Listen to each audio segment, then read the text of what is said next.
संगे जब सटे भातार रे आहारे नहीं तनिक दम रे अल्लाहंगा उठा के उठावा सटा के मजा भरपूर दिले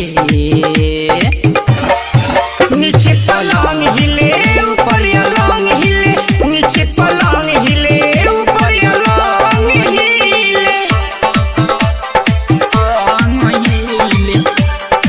नीचे पलंग हिले ऊपर अलंग हिले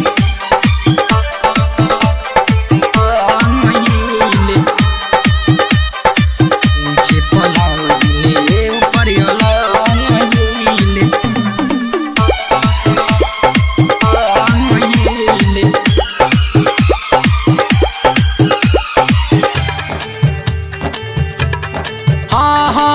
चुटुरा चुटुरा चाटे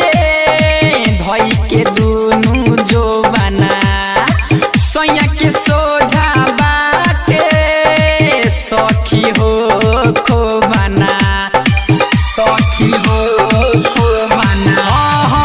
चुटुरा चुटुरा चाटे भई के दुनु जो बना सोया के सोझे सखी हो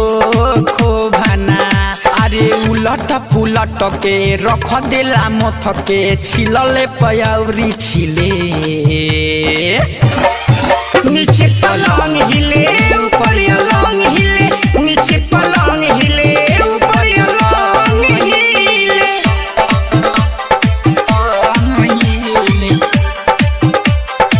नीचे पलंग हिले ऊपर अलंग हिले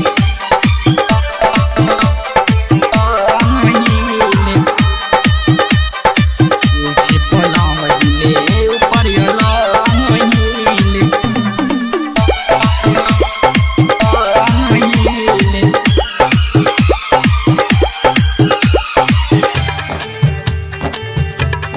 हाँ राहुल बबुआ धरे जैसे धरेला झबुआ